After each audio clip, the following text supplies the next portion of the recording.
So good evening students. So ಇಲ್ಲಿವರೆಗೂ last class ತನಕ impairment of ಅಸೆಟ್ಸ್ಗಳನ್ನು ನೋಡ್ತಾ ಹೋಗಿದ್ವಿ. ಇಂಪೈರ್ಮೆಂಟ್ ಆಫ್ ಅಸೆಟ್ಸ್ ಒಳಗಡೆ ನಾವು ನೋಡ್ತಾ ಹೋಗಿದ್ವಿ ಅದರ information regarding recognition of impairment of assets ಏನಾಗುತ್ತೆ ಅಂತ.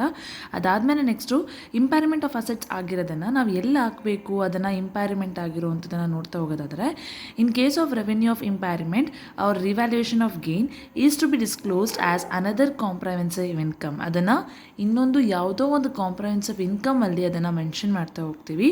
And the impairment will be taken into the revaluation surplus. ಅದನ್ನು ನಾವು ಎಲ್ಲಿ ತಗೋತಾ ಹೋಗ್ತೀವಿ, ರಿವ್ಯಾಲ್ಯೂಯೇಷನ್ ಆಫ್ ಸರ್ಪ್ಲೈಸಲ್ಲಿ ತಗೋತಾ ಹೋಗ್ತೀವಿ until the gain is fully exacted, ಅಂದರೆ ಎಕ್ಸಾಸ್ಟೆಡ್ ಅಂತಂತೀವಿ. ಅಂದರೆ ಲೈಕ್ ಫುಲ್ಲಿ ಗೇನ್ ಅಮೌಂಟು ನಮಗೆ ಬಂದ ಮೇಲೆ ನಾವು ಅದನ್ನು ಸರ್ಪ್ಲಸ್ ಅಂತ ಕನ್ಸಿಡರ್ ಮಾಡ್ತಾ ಹೋಗ್ತೀವಿ. ಅಲ್ಲಿ ತನಕ ಅದನ್ನು ನಾವು ಕಾಂಪ್ರಹೆನ್ಸಿವ್ ಇನ್ಕಮಲ್ಲಿ ತೋರಿಸ್ತಾ ಹೋಗ್ತೀವಿ. Until the gain is fully exacted then any excess taken to be the statement of profit or loss. ಅದು ಪ್ರಾಫಿಟ್ ಆಗಿದೆನೋ ಲಾಸ್ ಆಗಿದೆನೋ ಅನ್ನೋದನ್ನು ಆಮೇಲೆ ನೋಡ್ತಾ ಹೋಗ್ತೀವಿ. ಅದರಲ್ಲಿ ನೆಕ್ಸ್ಟ್ ಪ್ರಾಬ್ಲಮ್ ನೋಡ್ತಾ ಹೋಗೋದಾದರೆ, an entity owns a car that was involved in an accident at the year end since it is usable, the value in the use is estimated at the $1,000. So ಇಲ್ಲಿ ನೆನ್ಪಿಟ್ಕೊಳ್ಳಿ, ಒಂದು entity ಇದೆ, ಅದರ ಒಂದು ಕಾರ್ನ ತೊಗೊಂಡಿತ್ತು, ಆ ಕಾರು ಆಕ್ಸಿಡೆಂಟಲ್ಲಿ ಇನ್ವಾಲ್ವ್ ಆಗ್ತಾ ಹೋಗಿತ್ತು ಅಟ್ ದ ಇಯರ್ ಎಂಡಲ್ಲಿ. ಸೊ ಅದನ್ನು ಯೂಸ್ ಆಗಿರೋದು ಅಂದರೆ ಲೈಕ್ ಪರ್ಚೇಸ್ ಮಾಡಿದ್ದು ಇಯರಲ್ಲೇ, ಅದರ ಒಂದು ಇಯರ್ ಎಂಡಲ್ಲಿ ಅದೇನಾಗ್ತಾ ಹೋಯಿತು, ಆಕ್ಸಿಡೆಂಟ್ ಆಗ್ತಾ ಹೋಯಿತು. ಸೊ ಆ ಆಕ್ಸಿಡೆಂಟ್ ಆಗಿರೋವಂಥ ವ್ಯಾಲ್ಯೂ ಎಷ್ಟು ಅಮೌಂಟ್ ಆಗಿದೆ ಅಂತ ಎಸ್ಟಿಮೇಟ್ ಮಾಡಿದ್ರೆ $1,000 ಆಗ್ತಾ ಹೋಗಿದೆ. So however the car is a classic and there is a demand for the spare parts. So car ತುಂಬಾ ಚೆನ್ನಾಗಿದೆ, ಕ್ಲಾಸಿಕ್ ಆಗಿದೆ, ಅದಕ್ಕೆ ಸ್ಪೇರ್ ಪಾರ್ಟ್ಸಿಗೆ ಡಿಮ್ಯಾಂಡು ಬರ್ತಾ ಹೋಗಿದೆ. So spare parts demand, this results in the fair value less cost to sell the $3,000. So ಇದು actually fair ವ್ಯಾಲ್ಯೂಗಿಂತ $3,000 ನಮಗೆ ಕಮ್ಮಿ ಖರ್ಚು, ಅಂದರೆ ಲೈಕ್ ಲೆಸ್ ವ್ಯಾಲ್ಯೂಗೆ ಸೇಲ್ ಆಗಬೇಕು ಅಂತ ಇದೆ. So the opening carrying amount was $8,000. So starting ತೊಗೊಂಬಂದಾಗ ಕ್ಯಾರಿಂಗ್ ಅಮೌಂಟ್ ಎಷ್ಟಿತ್ತು, $8,000. And the car was estimated to have the life of 8 years. ಎಷ್ಟು ವರ್ಷ ಆದರೆ 8 years. ಬಟ್ ಅದು ಒಂದು ತೊಗೊಂಬಂದಿದ್ದು ಇಯರಲ್ಲೇ ಅದರ ಆಕ್ಸಿಡೆಂಟ್ ಆಗ್ತಾ ಹೋಯಿತು ಅಟ್ ದ ಇಯರ್ ಎಂಡಲ್ಲಿ. From the starting of the year identify the recoverable amount of the car, any impairments. So impairment of ಅಸೆಟ್ನ ಕ್ಯಾಲ್ಕುಲೇಟ್ ಮಾಡಬೇಕು ಅಂತ ಬಂದಾಗ ಫಸ್ಟು ಪರ್ಟಿಕ್ಯುಲರ್ಸ್ ತಗೋತೀವಿ. So particulars, so amount of the year, amount for year ಅಂತ ತಗೋತೀವಿ, amount for year. ಓಕೆನಾ? So first ನಾವಿಲ್ಲಿ ತಗೋಬೇಕಾಗಿರೋದು ಕ್ಯಾರಿಯಿಂಗ್ ಅಮೌಂಟ್. ಕ್ವಶನಲ್ಲಿ ನೋಡ್ತಾ ಹೋದ್ವಿ 8 yearsಗೆ ಎಷ್ಟು ಕ್ಯಾರಿಯಿಂಗ್ ಅಮೌಂಟ್ ಕೊಟ್ಟಿದ್ದಾರೆ. ಸೊ ಕ್ಯಾರಿಯಿಂಗ್ ಅಮೌಂಟ್ ಬಂದುಬಿಟ್ಟು $8,000 ಕೊಡ್ತಾ ಹೋಗಿದ್ದಾರೆ. ನಾವು ಅಮೌಂಟ್ನ ಯಾವುದ್ರಲ್ಲಿ ತೋರಿಸ್ತಾ ಇದ್ದೀವಿ, ಡಾಲರಲ್ಲಿ. ಓಕೆನಾ? ಸೊ ಎಷ್ಟು ಕೊಟ್ಟಿದ್ದಾರೆ, $8,000. ನೆಕ್ಸ್ಟು ಕ್ಯಾರಿಂಗ್ ಅಮೌಂಟ್ ಆದಮೇಲೆ ಇದರ ಡಿಪ್ರಿಸಿಯೇಷನ್, ಅಂದರೆ ಲೈಕ್ ನಾವು ಎಷ್ಟು ವರ್ಷದ ಅಂತ ಹೇಳಿದ್ದಾರೆ, 8 yearsಗೆ. ಬಟ್ ಅದು 1 year ಕಂಪ್ಲೀಟ್ ಆಗೋ ಅಷ್ಟರೊಳಗಡೆ ಏನಾಗ್ತಾ ಹೋಗಿದೆ, ಆ ಒಂದು ಆಕ್ಸಿಡೆಂಟ್ ಆಗ್ತಾ ಹೋಗಿದೆ. 8 - 0 ಡಿವೈಡೆಡ್ ಬೈ 8 ಎಷ್ಟಾಗ್ತಾ ಹೋಗುತ್ತೆ, 1. 8 - 0 is nothing but 8. 8 ones 8 ones ಎಷ್ಟಾಗುತ್ತೆ, 1. ಅಂದರೆ ಅದನ್ನು ನಾವು 1,000 ಅಂತ ಕನ್ಸಿಡರ್ ಮಾಡ್ತಾ ಹೋಗ್ತೀವಿ. ಓಕೆನಾ? ಸೊ ದೆನ್ ನೆಕ್ಸ್ಟು ಅಮೌಂಟ್ ಎಷ್ಟು ಬರ್ತಾ ಹೋಗುತ್ತೆ, $7,000. ಓಕೆ?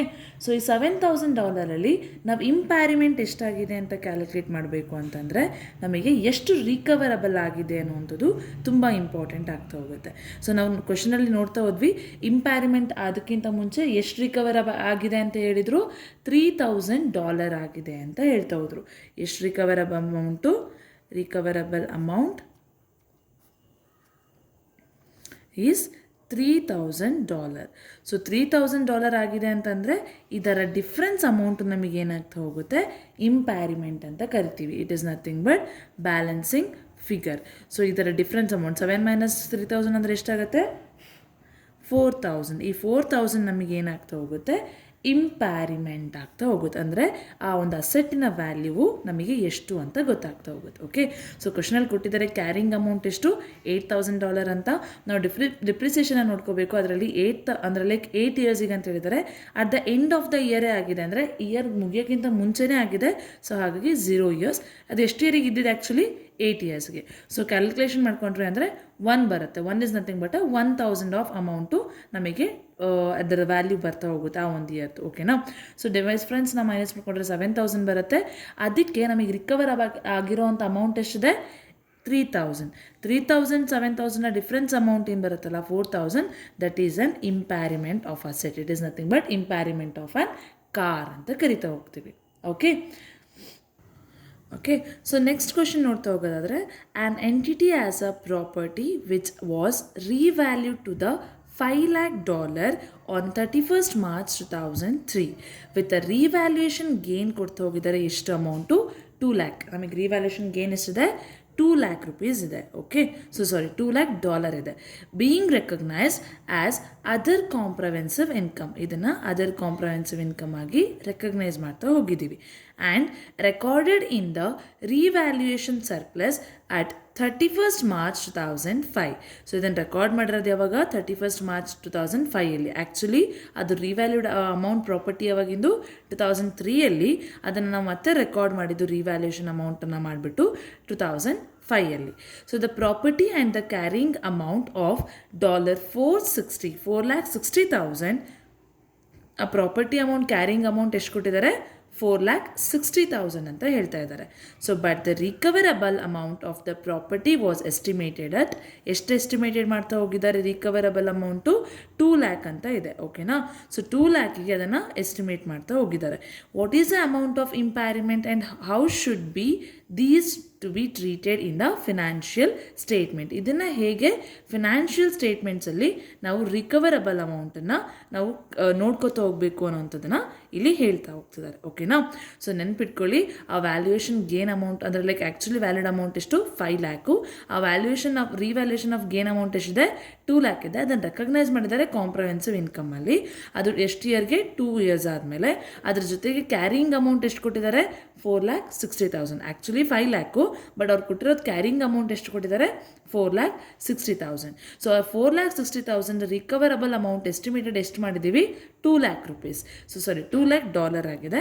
ಸೊ ಅದು ಅಮೌಂಟ್ ಆಫ್ ಇಂಪ್ಯಾರಿಮೆಂಟ್ ಎಷ್ಟಾಗುತ್ತೆ ಅಂತ ಹೇಳ್ಬಿಟ್ಟು ಕ್ಯಾಲ್ಕುಲೇಟ್ ಮಾಡ್ತಾ ಹೋಗಬೇಕು. Okay, so particulars as usual particulars amount for the year. So ಪರ್ಟಿಕ್ಯುಲರ್ಸಲ್ಲಿ ಫಸ್ಟ್ ನಾವು ತಗೋಬೇಕಾಗಿರೋದು ಯಾವುದು? Carrying amount. ಕ್ಯಾರಿಂಗ್ ಅಮೌಂಟ್ ಈ ಲೆಕ್ಕದಲ್ಲಿ ಎಷ್ಟು ಕೊಟ್ಟಿದ್ದಾರೆ? $4,60,000. $4,60,000 ಕೊಡ್ತಾ ಹೋಗಿದ್ದಾರೆ. ಈ ಕ್ಯಾರಿಂಗ್ ಅಮೌಂಟಿಗೆ ಅಲ್ಲಿ ಅವರು ನಮಗೆ ಇಯರ್ ಅಂತ ಏನೂ ಹೇಳಿಲ್ಲ, ಮೆನ್ಷನ್ ಮಾಡಿಲ್ಲ. ಎಷ್ಟು ವರ್ಷ ತನಕ ಬಂದಿದ್ದೆ? ಲಾಸ್ಟ್ ಪ್ರಾಬ್ಲಮಲ್ಲಿ 8 years ತನಕ ಬಂದಿತ್ತು ಅಂತ ಹೇಳಿದರು. ಬಟ್ ಇಯರಲ್ಲಿ ಎಲ್ಲೂ ಕೂಡ ಮೆನ್ಷನ್ ಮಾಡ್ತಾ ಹೋಗಿಲ್ಲ. ಸೊ ಹಾಗಾಗಿ ಡೈರೆಕ್ಟಾಗಿ ರಿಕವರಬಲ್ ಅಮೌಂಟನ್ನು ನೋಡ್ತೀವಿ. ಸೊ ರಿಕವರಬಲ್ ಅಮೌಂಟ್ ಎಷ್ಟು ಕೊಟ್ಟಿದ್ದಾರೆ? ಆ್ಯಕ್ಚುಲಿ ಕ್ವಶನ್ ಒಳಗಡೆ $2 lakh ಕೊಟ್ಟಿದ್ದಾರೆ. ಎಷ್ಟು ಕೊಟ್ಟಿದ್ದಾರೆ? $2 lakh. ಸೊ ಈ $2 lakh ಡಿಫ್ರೆನ್ಸ್ ಅಮೌಂಟ್ ನಮಗೇನಾಗುತ್ತೆ? ಇಂಪ್ಯಾರಿಮೆಂಟ್ ಆಫ್ ಅಸೆಟ್ ಅಂತ ಕರಿತೀವಿ. ಓಕೆ, ಇಂಪ್ಯಾರಿಮೆಂಟ್ ಆಫ್ ಅಸೆಟ್ ಎಷ್ಟಿದೆ ಡಿಫ್ರೆನ್ಸ್ ಅಮೌಂಟು? $2,60,000. ಅರ್ಥ ಆಯ್ತಾ? So 2,60,000 amount, it is a balancing figure, difference between a carrying amount and a recoverable amount. ನಮಗೆ ಅಮೌಂಟ್ ಬರೋವಂಥದ್ದು impairment ಎಷ್ಟು? 2,60,000. ಓಕೆ, ನೆಕ್ಸ್ಟ್ ನಾವು ತಗೋಬೇಕಾಗಿರೋದು statement of profit or loss account. ಯಾಕೆ statement of profit or loss account ತಗೋಬೇಕಂದ್ರೆ ಈ ಪ್ರಾಬ್ಲಮಲ್ಲಿ mention ಮಾಡಿದ್ದಾರೆ ಏನು, ನೆಕ್ಸ್ಟು ಏನು ಮಾಡಬೇಕು ಅನ್ನೋವಂಥದ್ದನ್ನು. So statement of profit or loss for the comprehensive income. So comprehensive ಇನ್ಕಮಲ್ಲಿ ನಮಗೆ ಬೇಕಾಗಿರುವಂಥದ್ದು ಫಸ್ಟ್ ಐಟಮ್ ಏನು? ಇಂಪ್ಯಾರಿಮೆಂಟ್ ಎಕ್ಸ್ಪೆನ್ಸಸ್. ಇಂಪ್ಯಾರಿಮೆಂಟ್ ಎಕ್ಸ್ಪೆನ್ಸಸ್ನ ಡಿಫ್ರೆನ್ಸ್ ಅಮೌಂಟನ್ನು ನಾವು ನೋಡ್ತಾ ಹೋಗ್ತೀವಿ. ಓಕೆನಾ? ಅಂದರೆ ಈ ರಿಕವರಬಲ್ ಅಮೌಂಟು ಮತ್ತು ಇಂಪ್ಯಾರಿಮೆಂಟಿಗೂ ನಮಗೆ ಎಷ್ಟಿದೆ? ಆ್ಯಕ್ಚುಲಿ 60,000 ಇದೆ. ಅದನ್ನು ನಾವೇನಂತ ಕರಿತೀವಿ?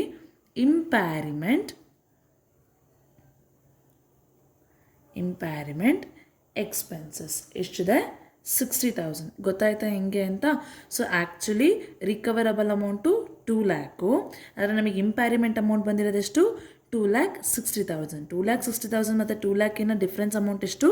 $60,000 ಆಗ್ತಾ ಹೋಗುತ್ತೆ. ಓಕೆ, ನೆಕ್ಸ್ಟು ನಾವು ನೋಡ್ತಾ ಹೋಗಬೇಕಾಗಿರೋದು statement of changes in equity. ಇದು statement of P and L account comprehensive income ಗೊತ್ತಾಗ್ತಾ ಹೋಯಿತು. ನೆಕ್ಸ್ಟ್ ನಮಗೆ ಬೇಕಾಗಿರೋದೇನು statement of changes in equity.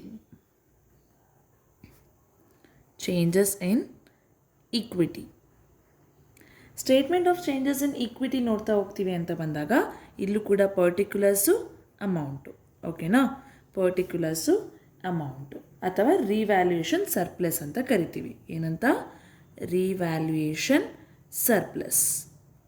Okay, so ಪರ್ಟಿಕ್ಯುಲರ್ಸಲ್ಲಿ ನಾವು ಇವಾಗ ಮಾಡಬೇಕಾಗಿರೋದೇನು ಅಂತಂದರೆ ಚೇಂಜಸ್ ಏನಾಗಿದೆ ಈಕ್ವಿಟಿ ಅಂತ ನೋಡಬೇಕು. ಓಕೆನಾ, ಸೊ ಚೇಂಜಸ್ ಈಕ್ವಿಟಿ ನೋಡಬೇಕು ಅಂತಂದರೆ ಬ್ಯಾಲೆನ್ಸ್ ಬ್ರಾಡ್ ಡೌನ್. ನಮಗೆ ಕ್ವಶನ್ ಹೇಳಿದಾರಲ್ಲ, ರಿಕವರಬಲ್ ಅಮೌಂಟ್ ಎಷ್ಟು ಹೇಳಿದ್ದಾರೆ?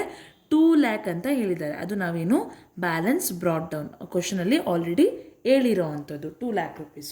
ಓಕೆ, ಆದರೆ ನಾವು ಟ್ರಾನ್ಸ್ಫರ್ ಮಾಡ್ತಿರೋ ಅಂಥದ್ದು ಎಷ್ಟು ಅಮೌಂಟು? 2,60,000. ಇಲ್ಲಿದೆ ಅಲ್ವಾ, ಇಂಪ್ಯಾರಿಮೆಂಟ್ ಅಮೌಂಟ್ನ ಟ್ರಾನ್ಸ್ಫರ್ ಮಾಡ್ತಿರೋದು ಎಷ್ಟು? 2,60,000. ಆ್ಯಕ್ಚುಲಿ ಅವ್ರ ಕ್ವಶನಲ್ಲಿ ಹೇಳಿರೋದೆಷ್ಟು? 2 lakh recoverable amount. So transfer to reserves. So transfer to reserves that with a recoverable amount ಎಷ್ಟಿದೆ? ಅದು 2,60,000. ಸೊ ಈ ಎರಡು ಡಿಫ್ರೆನ್ಸ್ ಅಮೌಂಟು ನಮಗೆ ಏನಾಗ್ತಾ ಹೋಗುತ್ತೆ? 60,000 ಅಮೌಂಟು. ಬ್ಯಾಲೆನ್ಸ್ ಆ್ಯಕ್ಚುಲಿ ಇರೋದು ನಮಗೆ ಬ್ರಾಡ್ ಡೌನು 2 lakh, ಆದರೆ ಟ್ರಾನ್ಸ್ಫರ್ ಮಾಡೋಕ್ಕಿರೋದೆಷ್ಟು? 60,000. ಓಕೆನಾ, ಇದು ನಮಗೆ ನೆಗೆಟಿವ್ ವ್ಯಾಲ್ಯೂಯಲ್ಲಿ ಬರ್ತಾ ಹೋಯಿತು 60,000. Okay, next statement of financial position. Next ಯಾವ ಸ್ಟೇಟ್ಮೆಂಟ್ ಮಾಡಬೇಕು? Statement of financial position. Statement of financial position ಅಂತ ಬಂದಾಗ we call it as a non current asset. ನಮಗೆ ಇಂಪ್ಯಾರಿಮೆಂಟ್ ಆಫ್ ಅಸೆಟ್ಸು ಅಥವಾ ನಮಗೆ ಅದಾಗ್ತಾ ಇರೋಂಥದ್ದು ಯಾವುದು? ನಾನ್ ಕರೆಂಟ್ ಅಸೆಟ್ ಅಂತ ಕರಿತೀವಿ. ಓಕೆ, ಸೊ ಪ್ರಾಪರ್ಟಿ ನಮಗೆ ಏನಂತ ಹೇಳಿದ್ದಾರೆ? ಒಂದು ಯಾವುದೋ ಪ್ರಾಪರ್ಟಿ ಅಂತ ಹೇಳಿದ್ದಾರೆ. ಸೊ ಆ ಪ್ರಾಪರ್ಟಿ ಎಷ್ಟಕ್ಕೆ ನಮಗೆ ಆಗ್ತಾ ಹೋಗಿದೆ? ಕ್ವಶನಲ್ಲಿ ಕೊಟ್ಟಿದ್ದಾರಲ್ವಾ, ಪ್ರಾಪರ್ಟಿ ವಾಸ್ ವ್ಯಾಲ್ಯೂಡ್ ಅಂತ ಹೇಳಿಬಿಟ್ಟು ದ ರಿವ್ಯಾಲ್ಯೂಯೇಷನ್ ಗೇನ್ ಅದಾಗ್ತಾ ಇದೆ ಎಷ್ಟಕ್ಕೆ ಅಂತ ಹೇಳಿದ್ದಾರೆ? $2 lakh. $2 lakh. ಸೊ ಇದನ್ನು ನಾವು ಇಂಪ್ಯಾರಿಮೆಂಟ್ ಆಫ್ ಅಸೆಟ್ಸ್ ಒಳಗಡೆ ನೋಡ್ತಾ ಹೋಗ್ತೀವಿ, ಇದಟ್ಟು ವಿತ್ ಗೇನ್ಸ್ ಆಗಿದ್ರೆ ಅಂತ. ಓಕೆ, ಸೊ ನೋಡ್ತಾ ಹೋಗೋದ್ರೆ ಫಸ್ಟ್ ಕ್ಯಾರಿಂಗ್ ಅಮೌಂಟು 4,60,000 ಇದೆ, ಆಮೇಲೆ ರಿಕವರಬಲ್ ಅಮೌಂಟು 2 lakh ಇದೆ. ಇದರ ಡಿಫ್ರೆನ್ಸ್ ಅಮೌಂಟ್ ನಾವು ಏನಂತ ಕರಿತೀವಿ? ಇಂಪ್ಯಾರಿಮೆಂಟ್ ಅಂತ ಕರಿತೀವಿ. ಇಲ್ಲಿ ನಾವು 3 ಸ್ಟೇಟ್ಮೆಂಟ್ ಮಾಡಬೇಕು. Statement of P and L account comprehensive income, statement of changes in equity ಮತ್ತು statement of financial position. So ಹೆಂಗೆ ತೋರಿಸ್ತೀವಿ ಅನ್ನೋದಷ್ಟೇ ಡಿಫೈನ್ ಮಾಡ್ತಾ ಹೋಗಬೇಕು. Statement of P and L ಅಕೌಂಟಲ್ಲಿ ಪ್ರಾಫಿಟ್ ಆಗಿದ್ದಾನ ಲಾಸ್ ಆಗಿದ್ದಾನೆ ಅಂತ ಗೊತ್ತಾಗಬೇಕು. ಹೇಗೆ ಗೊತ್ತಾಗುತ್ತೆ? ರಿಕವರಬಲ್ ಅಮೌಂಟಿಗೂ ಮತ್ತು ಇಂಪ್ಯಾರಿಮೆಂಟ್ ಅಮೌಂಟಿಗೂ ಡಿಫ್ರೆನ್ಸಸ್ ಬಿಟ್ವೀನ್ ನೋಡ್ತಾ ಹೋಗ್ತೀವಿ. 60,000 ಇದು ನಮಗೆ ಇಂಪ್ಯಾರಿಮೆಂಟ್ ಎಕ್ಸ್ಪೆನ್ಸಸ್ ಆಗ್ತಾ ಹೋಯಿತು. ಓಕೆನಾ, ನೆಕ್ಸ್ಟ್ ಬಂದುಬಿಟ್ಟು statement of changes in equity. So ಪರ್ಟಿಕ್ಯುಲರ್ಸಲ್ಲಿ ಮತ್ತು amount is nothing but revaluation surpluses ಬರುತ್ತೆ. ಬ್ಯಾಲೆನ್ಸ್ ಬ್ರಾಡ್ ಡೌನ್ ಎಷ್ಟಿದೆ? 2 lakh ಇದೆ. ನಮಗೆ ಆಲ್ರೆಡಿ ಕ್ವಶನ್ ಒಳಗಡೆ ಕೊಟ್ಟಿದ್ದಾರೆ 2 lakh ಅಂತ. ನೆಕ್ಸ್ಟ್ ಟ್ರಾನ್ಸ್ಫರ್ ಮಾಡೋದಕ್ಕೆ ಎಷ್ಟು ಹೇಳಿದ್ದಾರೆ? 2,60,000. ಇದೆರಡು ಡಿಫ್ರೆನ್ಸ್ ಅಮೌಂಟು 60,000. ಇಲ್ಲಿ ನಾವು ತೋರಿಸಿಲ್ಲ, ಇಲ್ಲಿ ನಾವು ತೋರಿಸಿದ್ದೀವಿ ಸ್ಟೇಟ್ಮೆಂಟ್ ಆಫ್ ಈಕ್ವಿಟಿ ಒಳಗಡೆ ಅಷ್ಟೇ. ಸ್ಟೇಟ್ಮೆಂಟ್ ಆಫ್ ಫಿನಾನ್ಷಿಯಲ್ ಪೊಸಿಷನ್ ಏನು? ಅವ್ರು ಆಲ್ರೆಡಿ ಕೊಟ್ಟಿದ್ದಾರೆ, ಒಂದು ಪ್ರಾಪರ್ಟಿ ಇದೆ, ಆ ಪ್ರಾಪರ್ಟಿ 2 lakh ಆಗ್ತಾ ಹೋಗುತ್ತೆ ಅನ್ನೋ ಅಂಥದ್ದು ಅಮೌಂಟ್ನ ಹೇಳ್ತಾ ಹೋಗಿದ್ದಾರೆ. ಓಕೆ, ನೆಕ್ಸ್ಟ್ ಬರುವಂಥದ್ದು ರಿವರ್ಸಲ್ ಆಫ್ ಇಂಪ್ಯಾರ್ಮೆಂಟ್ ಲಾಸ್ ಅಂತ ಕರಿತೀವಿ. So reversal of impairment loss ಅಂತ ಬಂದಾಗ ಅಲ್ಲಿ ಗೇನ್ನ ನೋಡ್ತಾ ಹೋದ್ವಿ, ಇಲ್ಲಿ ಲಾಸ್ನ ನೋಡ್ತೀವಿ ಅಷ್ಟೇ. The calculation of impairment loss is based on a prediction what may happen in the future. It is nothing but ಮುಂದೆ ಲಾಸ್ ಆದರೆ ಹೇಗೆ ಲಾಸ್ ಆಗ್ಬೋದು ಅನ್ನೋಂಥದ್ದನ್ನ ಪ್ರಿಡಿಕ್ಟ್ ಮಾಡುವಂಥದ್ದು, that in what will happen in a future ಅನ್ನೋವಂಥದ್ದನ್ನ ನೋಡ್ತಾ ಹೋಗ್ತೀವಿ. Sometimes actually event turn out to be better then predicted. ಕೆಲವೊಂದು ಸಲ ನಾವು ತುಂಬಾ ವರ್ಸ್ಟ್ ಆಗುತ್ತೆ ಅಂತ ಅಂದ್ಕೊಂಡಿದ್ದ ಪ್ರಿಡಕ್ಷನ್ನು ಕೆಲವೊಂದು ಸಲ ತುಂಬಾ ಬೆಸ್ಟ್ ಆಗೋ ಚಾನ್ಸಸ್ ಕೂಡ ಇರ್ತಾ ಹೋಗುತ್ತೆ. If this happen, recoverable amount is recalculated and the previous written down is reversed. Recoverable ಅಮೌಂಟನ್ನು ಮತ್ತೇನು ಮಾಡ್ತೀವಿ? ಪ್ರೀವಿಯಸ್ ಅಮೌಂಟ್ಗಿಂತ ರಿಕವರ್ ಮಾಡಿರೋವಂಥ ಅಮೌಂಟನ್ನು ರೀಕ್ಯಾಲ್ಕುಲೇಟ್ ಮಾಡಿಬಿಟ್ಟು ಮತ್ತೆ ಅದನ್ನು ರಿವರ್ಸ್ಡ್ ಆಗಿ ಚೇಂಜ್ ಮಾಡ್ತಾ ಹೋಗ್ತೀವಿ. ಅಲ್ಲಾಗಲೇ ನೋಡ್ದಂಗೆ ಇನ್ಕಮ್ ಇಷ್ಟಾಗ್ಬೋದು ಅಂತ ಅಂದ್ಕೊಂಡು ಇಂಪ್ಯಾರಿಮೆಂಟ್ ಆಫ್ ಇನ್ಕಮ್ ಎಷ್ಟಾಗ್ಬೋದು ಅಂತ ಅಂದ್ಕೊಂಡು ನೋಡ್ಕೊಂಡಿರ್ತೀವಿ, ಅದು ಎಷ್ಟಾಗಿರುತ್ತೆ. ಸೊ ಆ ರೀತಿ ಅಲ್ಲಿ ಏನು ಚೇಂಜಸ್ ಆಗುತ್ತೋ ಅದನ್ನು ನಾವು ಮತ್ತೆ ಏನು ಮಾಡ್ತೀವಿ? ರೀಕ್ಯಾಲ್ಕುಲೇಟ್ ಮಾಡ್ತಾ ಹೋಗ್ತೀವಿ. ಓಕೆನಾ. ನೆಕ್ಸ್ಟ್ ನಾವು ನೋಡ್ತಾ ಹೋಗೋದಾದರೆ and ಇಂಪ್ಯಾರಿಮೆಂಟ್ business recognized for goodwill can be reversed in an subsequent. ಒಂದು ಎಕ್ಸಾಂಪಲ್ ಹೇಳ್ತಾ ಹೋಗಿದ್ದಾರೆ. ಓಕೆನಾ. ಸೊ ಏನಪ್ಪ ಅಂತಂದರೆ ಇಂಪ್ಯಾರಿಮೆಂಟ್ ಆಫ್ ಅ ಬಿಸ್ನೆಸ್ಸಲ್ಲಿ ಗುಡ್ ವಿಲ್ ಏನಿರುತ್ತದಲ್ಲ ಅದು ರಿವರ್ಸ್ ಆಗ್ತಾ ಹೋದರೆ ಸಬ್ಸಿಕ್ವೆಂಟ್ ಪೀರಿಯಡಲ್ಲಿ because once purchased goodwill as become a impaired ಅಂತ ಹೇಳ್ತೀವಿ. ಅಂದರೆ ಎಲ್ಲೇ ಕೂಡ ನಾವು ಇಂಪ್ಯಾರಿಮೆಂಟ್ ಆಫ್ ಗುಡ್ ವಿಲ್ನ ಪರ್ಚೇಸ್ ಮಾಡಿದ್ದೀವಿ ಅಥವಾ ಇವಾಗ ನಮ್ಮದೊಂದು ಬಿಸ್ನೆಸ್ ಇದೆ, ನಮ್ಮ ಬಿಸ್ನೆಸ್ಸಲ್ಲಿ ಗುಡ್ ವಿಲ್ ಕ್ರಿಯೇಟ್ ಆಗಿದೆ ಅಂದರೆ ಅದನ್ನು ಇಂಟರ್ನಲ್ಲಿ ನಮಗೆ ಏನಾಗುತ್ತಲ್ಲ ಆ ಇಂಟರ್ನಲಿ ಜನ್ರೇಟ್ ಆಗಿರೋಂಥ ಗುಡ್ ವಿಲ್ ಅಮೌಂಟನ್ನು IAS 36 ರೆಕಗ್ನೈಸ್ ಮಾಡೋದಿಲ್ಲ. ಹಾಗಾಗಿ ಇಲ್ಲಿ ಗುಡ್ ವಿಲ್ ನಮಗೆ ಪ್ರಿಡಿಕ್ಟಬಲ್ ಆದರೂ ಕೂಡ ಬಟ್ ಅದು ಲಾಸ್ ಕರೆಕ್ಟಾಗಿ ಆಗುತ್ತೋ ಆಗಲ್ವೋ ಅನ್ನೋಂಥದ್ದು ನಾವು ಯಾಕಂದರೆ IAS 36 ಅಂಡರಲ್ಲೇ ನಾವು ಇದನ್ನೆಲ್ಲ ರೆಕಗ್ನೈಸ್ ಮಾಡೋವಂಥದ್ದು, ರೆಕಾರ್ಡ್ ಮಾಡೋವಂಥದ್ದು. ಸೊ ಆದರೆ IAS 36 not recognise internally generated good will. ನಾನು ನನ್ನ ಕಂಪ್ನಿದು ನಾನೇ ಇಂಟರ್ನಲಿ ಜನ್ರೇಟ್ ಮಾಡ್ಕೋತೀನಿ ಅಂದರೆ ಅದನ್ನು ಆಕ್ಸೆಪ್ಟ್ ಮಾಡಲ್ಲ. ಅದೇ ನಾನು ಬೇರೆಯವರು ಅಂದರೆ ಲೈಕ್ ಓವರಾಲ್ ನಾನು ಚೆಕ್ ಮಾಡಿದಾಗ ನನ್ನ ಒಂದು ಗುಡ್ ವಿಲ್ ಜನ್ರೇಟ್ ಆಗ್ತಿದೆ ಅಂತಂದರೆ ಎಕ್ಸ್ಟರ್ನಲಿ ಅದನ್ನು ನಾವು ಕನ್ಸಿಡರ್ ಮಾಡ್ತಾ ಹೋಗ್ತೀವಿ. ಓಕೆನಾ. ಸೊ ಇಲ್ಲೂ ಕೂಡ ಇಂಡಿಕೇಟರ್ಸ್ ಬರ್ತಾ ಹೋಗ್ತಾರೆ. ಯಾರ್ಯಾರು? External indicators, internal indicators. Okay. External indicators ಅಂತ ಬಂದಾಗ increase in the asset market value. Asset market ವ್ಯಾಲ್ಯೂಲ್ಲಿ ಏನಾಗ್ತಾ ಹೋಗುತ್ತೆ? ಇನ್ಕ್ರೀಸಸ್ ಆಗ್ತಾ ಹೋಗುತ್ತೆ. Next favourable changes in the technologies, market and the legal environment. ಅಂದರೆ ಲಾಸ್ ಆಗೋ ಚಾನ್ಸಸ್ ಹೆಂಗಪ್ಪ ಅಂತಂದರೆ ಅಸೆಟ್ಸಿನ ಮಾರ್ಕೆಟ್ ವ್ಯಾಲ್ಯೂ ಡೌನ್ ಆದಾಗ. ಈಗ ಫಾರ್ ಎಕ್ಸಾಂಪಲ್ ಇವಾಗ ನೀವು ಯಾವುದೋ ಇವತ್ತು ಒಂದು ಮೊಬೈಲ್ ಫೋನ್ ತೊಗೊಂಡಿದ್ದೀರಾ. ಓಕೆನಾ.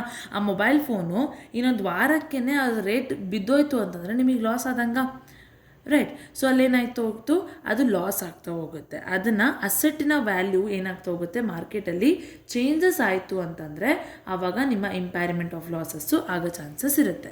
ಫೇವರಬಲ್ ಚೇಂಜಸ್ ಇನ್ ಟೆಕ್ನಾಲಜಿಕಲ್ ಎನ್ವಿರಾನ್ಮೆಂಟ್. ನೀವು ತೊಗೊಂಡಿದ್ದು ಮೊಬೈಲ್ ಫೋನು ಒಂದು ವಾರಕ್ಕೆ ಟೆಕ್ನಾಲಜಿ ಔಟ್ಡೇಟೆಡ್ ಆಗಿಬಿಡ್ತು ಅಥವಾ ಲೀಗಲ್ ಎನ್ವಿರಾನ್ಮೆಂಟ್ ಚೇಂಜ್ ಆಯಿತು, ಗವರ್ನಮೆಂಟಲ್ಲಿ ಚೇಂಜಸ್ ಆಗ್ತಾ ಹೋಯಿತು, ಆವಾಗ ಏನಾಗ್ತಾ ಹೋಗುತ್ತೆ, ಅದು ಕೂಡ ನಿಮಗೆ ಇಂಪ್ಯಾರಿಮೆಂಟ್ ಆಫ್ ಲಾಸ್ ಆಗಲ್ಲಿ ರಿವರ್ಸಲ್ಲಿ ಅದು ವರ್ಕ್ ಆಗ್ತಾ ಹೋಗುತ್ತೆ. Next decrease in interest rate. Interest ರೇಟಲ್ಲಿ ಏನಾದರೂ ಡಿಕ್ರೀಸಸ್ ಆಯಿತು, ಇಂಟ್ರೆಸ್ಟ್ ರೇಟನ್ನು ಯಾರು ರೆಕಗ್ನೈಸ್ ಮಾಡ್ತಾರೆ? RBI ಡಿಫೈನ್ ಮಾಡ್ತಾ ಹೋಗುತ್ತೆ. ಅದರಲ್ಲಿ ಏನಾದರೂ ಡಿಕ್ರೀಸ್ ಇತ್ತು ಅಂತಂದರೆ ಅದು ಕೂಡ ನಿಮಗೆ chances for the impairment of reversal. Okay. Then coming to the internal environment ಅಥವಾ ಇಂಟರ್ನಲ್ ಇಂಡಿಕೇಟರ್ಸ್ ಅಂತ ಕರಿತೀವಿ. So it is favourable changes in the use of assets. ನಾವು ಒಂದು ಅಸೆಟ್ಸ್ನ ಯೂಸ್ ಮಾಡುವಂಥದ್ದು ಫೇವರಬಲ್ ಚೇಂಜಸ್ ಆಗ್ತಾ ಹೋಯಿತು ಅಂತಂದರೆ ಅದು ಕೂಡ ನಮಗೆ ಹೆಲ್ಪ್ ಮಾಡ್ತಾ ಹೋಗುತ್ತೆ. Next impairment of assets economic preferences. So ನಾವು ಅದಕ್ಕೆ ಎಕನಾಮಿಕಲಿ ಪ್ರಿಫರೆನ್ಸಸ್ ಕೊಡ್ತೀವಿ. In this nothing but in the terms of money ವ್ಯಾಲ್ಯೂಲಿ ನಾವು ಪ್ರಿಫರೆನ್ಸಸ್ನ ಕೊಡ್ತೀವಿ ಅಂತಂದರೆ ಅದು improvement of assets of economic performances ಆಗ್ತಾ ಹೋಗುತ್ತೆ. ಇದರಲ್ಲಿ ಪ್ರಾಬ್ಲಮ್ ನೋಡ್ತಾ ಹೋಗೋದಾದರೆ Boxer purchases a non current assets of on 1/1/2001. 1/1/2001 ಬಾಕ್ಸರ್ನ ಒಂದು ಕಂಪನಿ ಏನು ಮಾಡ್ತಾ ಇದೆ, ಪರ್ಚೇಸ್ ಮಾಡ್ತಾ ಇದೆ ಏನನ್ನ, ನಾನ್ ಕರೆಂಟ್ ಅಸೆಟ್ಸನ್ನು. ಸೊ ಅದು ಎಷ್ಟಕ್ಕೆ ವ್ಯಾಲ್ಯೂ ಆಗ್ತಾ ಇದೆ? $30,000 ವ್ಯಾಲ್ಯೂ ಆಗ್ತಾ ಇದೆ. ಅದು ದಟ್ ಡೇ, ಅವತ್ತಿನ ದಿನಕ್ಕೆ. The asset was estimated useful life was 10 years. ಅದು ಒಂದು ನಾನ್ ಕರೆಂಟ್ ಅಸೆಟ್ಟು, ಅದು ಒಂದು ವ್ಯಾಲ್ಯೂ ಆಗ್ತಿರೋದು ಎಷ್ಟಕ್ಕೆ? $30,000. ಅದು ಎಷ್ಟು ವರ್ಷ ಯೂಸ್ಫುಲ್ ಲೈಫ್ ಇದೆ ಅಂತ ಹೇಳ್ತಿದ್ದಾರೆ? 10 years. Boxer didn't revalue this type of asset but accounts for it on the basis of the depreciation historical cost at 31/12/2002. So ನಿಮಗೆಲ್ಲ ಗೊತ್ತಿದೆ ಹಿಸ್ಟಾರಿಕಲ್ ಕಾಸ್ಟ್ ಅಂದರೆ ಅದರ ಹೋದ ವರ್ಷದ ಕಾಸ್ಟು. ಅದರ ನಾವು ಹಿಸ್ಟಾರಿಕಲ್ ಕಾಸ್ಟಲ್ಲಿ ಕೆಲವೊಂದಿರುತ್ತೆ ಡಿಪ್ರಿಸಿಯೇಷನ್ ಅಷ್ಟೇ ಮೈನಸ್ ಮಾಡ್ಕೋತಾ ಹೋಗ್ತೀವಿ, ಹೌದಾ. ಸೊ ಆ ಹಿಸ್ಟಾರಿಕಲ್ ಕಾಸ್ಟ್ ಮೇಲ್ಗಡೆ ಏನಾಗ್ತಾ ಹೋಗುತ್ತೆ, ಅಮೌಂಟು ಚೇಂಜ್ ಆಗ್ತಾ ಹೋಗಿದೆ ಅಂತ ಹೇಳ್ತಿದ್ದಾರೆ. So asset subjected to impairment review and add a recoverable amount of 16,000.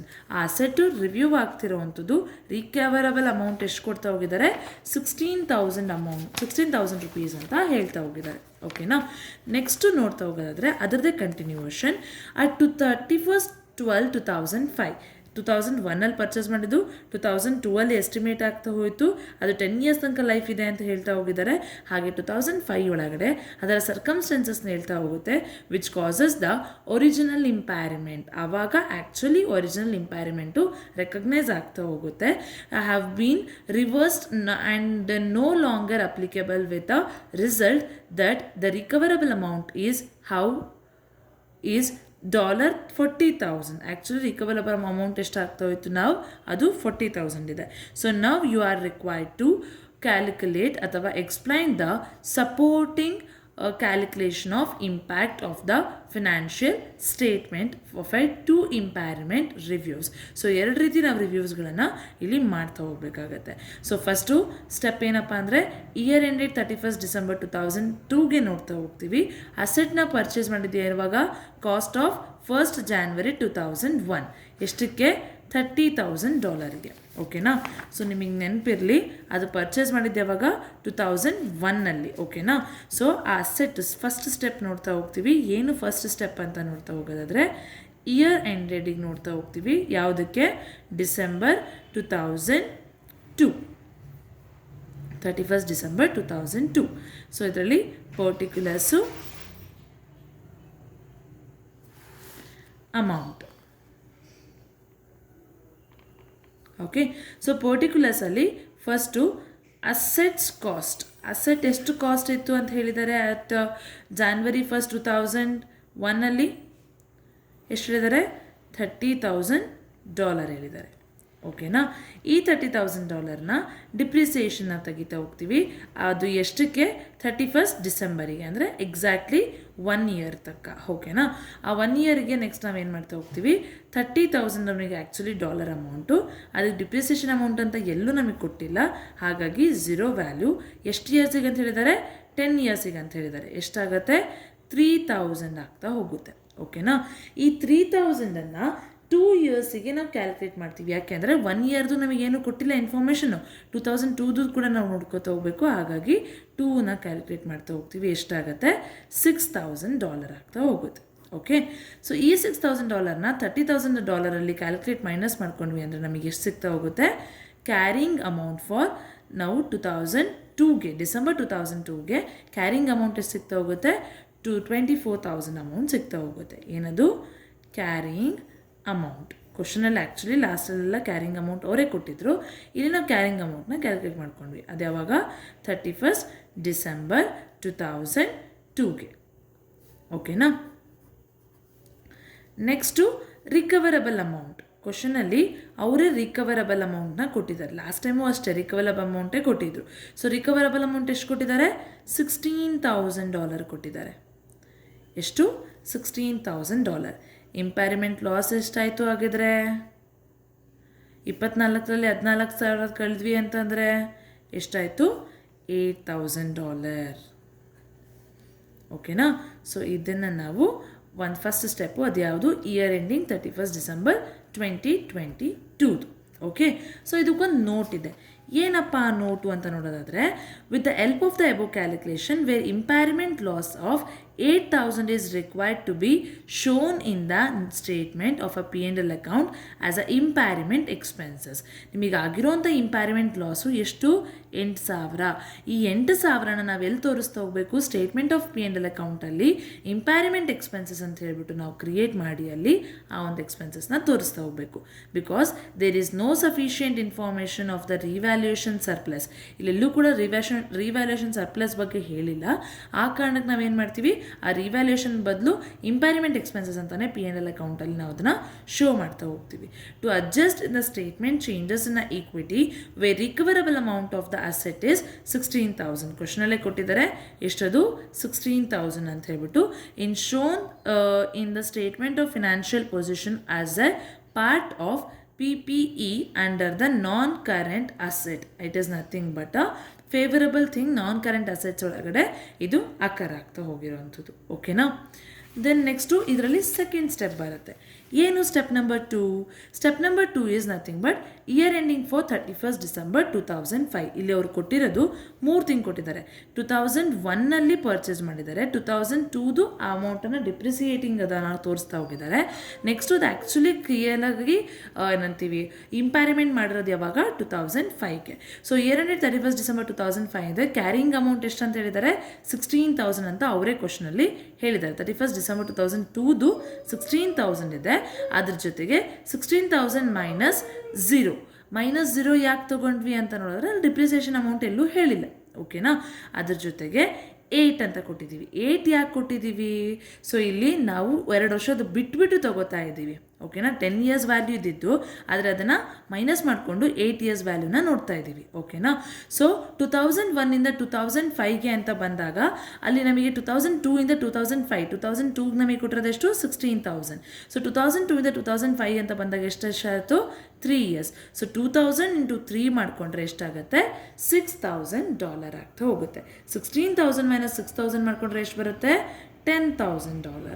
ಇದು carrying amount as it is for the 2005. So 2005ನ ಕ್ಯಾರಿಂಗ್ ಅಮೌಂಟು. ರಿಕವರಬಲ್ ಅಮೌಂಟ್ ಎಷ್ಟು ಅಂತ ಹೇಳಿದರೆ ಏನಂತ ಹೇಳಿದರೆ 40,000 ಆಗಿದೆ ಅಂತ ಹೇಳಿದ್ದಾರೆ ಕ್ವಶನಲ್ಲಿ. ನೀವು ಅಬ್ಸರ್ವ್ ಮಾಡ್ತಾ ಹೋಗ್ಬೋದು, ಇಲ್ಲಿದೆ ಅಲ್ವಾ? 40,000 ಅಮೌಂಟು ರಿಕವರ್ ಆಗಿದೆ ಅಂತ ಹೇಳ್ತಾ ಹೋಗಿದ್ದಾರೆ. ಯಾವುದರಲ್ಲಿ? 2005ಅಲ್ಲಿ. ಸೊ 2005ಅಲ್ಲಿ ನೀನು 40,000ನ ಕೊಡ್ತಾ ಹೋಗ್ತಿದೀಯ ಅಂದರೆ ಇಲ್ಲಿ ರಿಕವರಬಲ್ ಅಮೌಂಟು ಲಾಸ್ ಇಲ್ಲ, ಇಲ್ಲಿ ನಮಗೆ ಆಗ್ತಿರೋದೇನು? ಗೇನ್ ಆಗ್ತಿದೆ. ಎಷ್ಟು ಅಮೌಂಟು? 30,000 ಅಮೌಂಟು ನಮಗೆ ಗೇನ್ ಆಗಿದೆ ಅಂತ ತೋರಿಸ್ತಾ ಹೋಗ್ತೀವಿ. ಓಕೆನಾ? ಅರ್ಥ ಆಯ್ತಾ? ಸೊ ಇದಕ್ಕೊಂದು ನೋಟ್ ಬರುತ್ತೆ. There has been impairment loss. In fact there is an complete reversal of first impairment loss. The asset can be reinstalled to be its depreciation historical cost. ಇಲ್ಲಿ ಫಸ್ಟಿಂದು ಏನಿತ್ತಲ್ಲ ಆ ಅಮೌಂಟು ಈ ಅಮೌಂಟನ್ನು ಕೂಡ ನಮಗೆ ಎರಡೂ ಕೂಡ ಗೇನ್ ಆಗಿ 30,000 ಅಮೌಂಟಲ್ಲಿ ಸಿಗ್ತಾ ಹೋಗಿದೆ. ಹಾಗಾಗಿ ನಾವು ಇಲ್ಲೆಲ್ಲೂ ಕೂಡ ಮತ್ತೆ ಡಿಪ್ರಿಸಿಯೇಷನ್ನ ರೀಇನ್ಸ್ಟಾಲ್ ಅಂದರೆ ಲೈಕ್ ಡಿಪ್ರಿಸಿಯೇಷನ್ ಕೊಡ್ದಲೆ ಆ ಒಂದು ಪರ್ಟಿಕ್ಯುಲರ್ ಅಸೆಟ್ನ ರೀಇನ್ಸ್ಟಾಲ್ ಮಾಡ್ತಾ ಹೋಗ್ಬೋದು ಅಂತ ಹೇಳ್ತಾ ಇದ್ದಾರೆ. Okay, and the step number 3 is assets historical cost at 1st January 2001 ಎಷ್ಟಿದೆ? $30,000.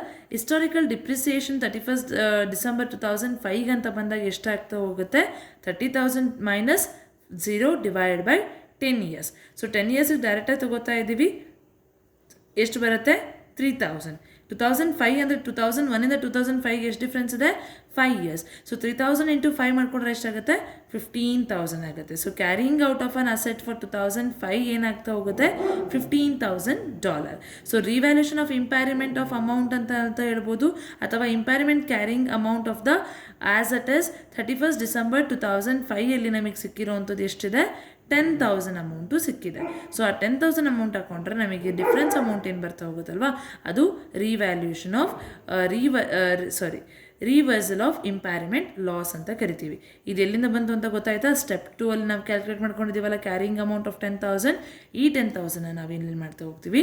ಮೈನಸ್ ಮಾಡಿಕೊಟ್ರೆ ನಮಗೆ actually reversal of impairment loss ಏನಿದೆ ಅಂತ ಹೇಳ್ಬಿಟ್ಟು ಗೊತ್ತಾಗ್ತಾ ಹೋಗುತ್ತೆ. ಓಕೆ, ಇದಕ್ಕೊಂದು ನೋಟ್ ಬರುತ್ತೆ. It is nothing but the reversal of an impairment loss is recognised by the increasing the asset by $5,000, recognising the gain by $5,000. So ಅಸೆಟನ್ನು ಇನ್ಕ್ರೀಸ್ ಮಾಡಿದ್ದೀವಿ 5,000 ಮತ್ತು ಅದರಿಂದ ಗೇನ್ ತೊಗೊಂಡಿದ್ದೀವಿ 5,000 ಅಂತ ಹೇಳ್ತಾ ಇದ್ದಾರೆ. ಅದನ್ನು ಸ್ಟೇಟ್ಮೆಂಟ್ ಆನ್ P&L ಅಕೌಂಟಲ್ಲಿ ಆಗ್ತಾ ಹೋಗಬೇಕು. ಸೊ ಇಲ್ಲೆಲ್ಲೂ ಕೂಡ ಮೆನ್ಷನ್ ಮಾಡಿಲ್ಲ ಸ್ಟೇಟ್ಮೆಂಟ್ ಆನ್ P&L ಅಕೌಂಟ್ನ ಮಾಡಿ ಅಂತ, ಹಾಗಾಗಿ we are gone with it. So and it should be noted that entire amount is $8,000. Actually ನಮಗೆ ಓವರಾಲ್ ಆಗಿರೋವಂಥದ್ದು ಎಷ್ಟು? $8,000. Original impairment can not be reversed. ಆದರೆ ಒರಿಜಿನಲ್ ಇಂಪ್ಯಾರಿಮೆಂಟ್ ಮಾತ್ರ ನಾವು ರಿವರ್ಸ್ ಮಾಡೋದಕ್ಕೆ ಕಷ್ಟ ಆಗ್ತಾ ಹೋಗುತ್ತೆ. Impairment only to be reverse to be maximum amount of depreciated historical cost based upon the original cost and estimated life. ಇದನ್ನು ಒರಿಜಿನಲ್ ಕಾಸ್ಟ್ ಅಥವಾ estimated ಲೈಫಲ್ಲಿ ಇದು ನಮಗೆ ತೋರಿಸ್ತಾ ಹೋಗುತ್ತೆ. Okay, so this completes impairment of loss. So the next to cash generating units anta ide, adana next class alli nodta hogana. Thank you.